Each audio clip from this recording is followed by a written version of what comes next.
Welcome to This Explainer. Okay, so today we're going to dive right in and demystify something we all do all day, every day, human connection.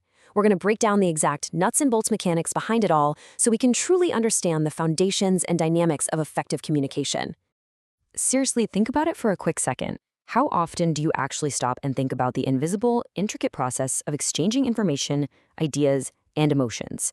I mean, every single time you speak, type, or even just, give a subtle nod, this incredibly complex mechanical exchange is taking place. So what actually happens when we connect? To figure that out, here's our blueprint for today. First, we'll cover the meaning of communication. Second, the 6 types of communication. Third, core interaction characteristics. And finally, number 4, comparing communication channels.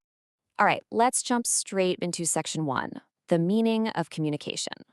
To truly understand this, we kind of need to treat communication like a living organism and look directly at its DNA. If we trace it all the way back to its Latin roots, we find the words communis, which means common, and communicare, which means to make common. So fundamentally, it's just the act of transferring information from one person, place, or group to another. The very root of the word itself is literally about bridging a gap to make an idea shared. It's pretty cool when you think about it. Now, let's turn this invisible act of speaking into a visible mechanical assembly line. It's a lot like a simple game of catch. First, you have the sender, who acts as the encoder. That's the person throwing the ball. Then you've got the message itself, which is the ball. Next up is the channel, or the medium. Think of that as the air the ball is traveling through. And finally, the receiver, acting as the decoder. They're the person actually catching the ball. But here's the kicker. Just throwing the ball isn't enough, right? For communication to be truly effective, the message has to be understood in the exact same way by both the sender and the receiver. The catch has to be completely clean and mutually understood. If the receiver decodes the message differently than how the sender encoded it, well, the communication simply wasn't effective. It just didn't work.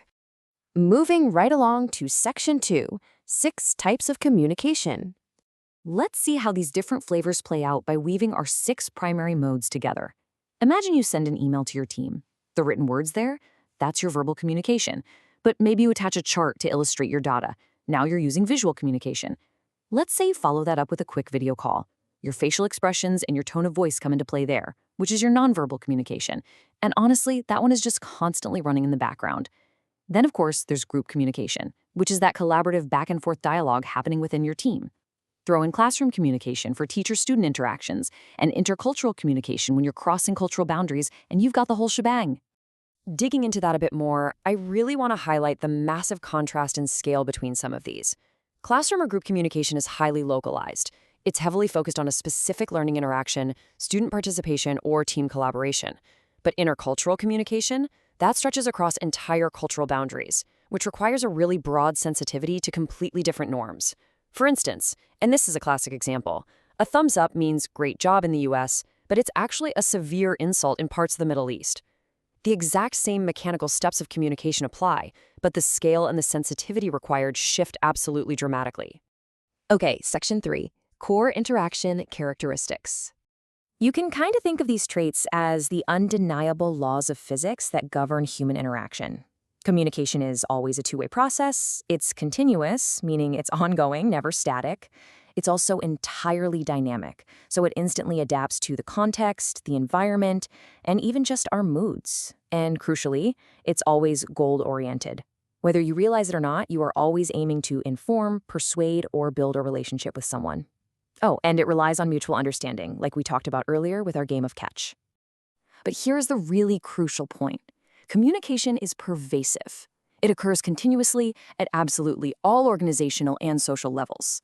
The crazy thing is, you can never truly opt out of this dynamic process. I mean, even your silence is sending a decoded message to a receiver. It is quite literally everywhere, all the time. This brings us to our final part, section 4, comparing communication channels. So now that we've deconstructed the process, let's build a practical toolkit by weighing the trade-offs of our interaction mediums. Let's say you use a verbal medium, like writing an email. Your biggest strength there is absolute clarity and precision. The limitation, though, it can completely lack emotion. On the flip side, with nonverbal mediums, a simple smile or a handshake adds incredible emotional depth, but the major limitation is that gestures can so easily be misinterpreted. Then you have visual mediums, like a pie chart or an infographic.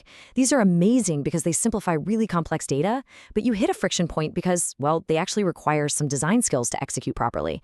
The takeaway here is that every single channel is a tool, and every tool comes with a trade-off. To pull all of this together, here is the core takeaway. Communication is the lifeblood of human interaction. It's the very thing enabling collaboration, persuasion, and learning.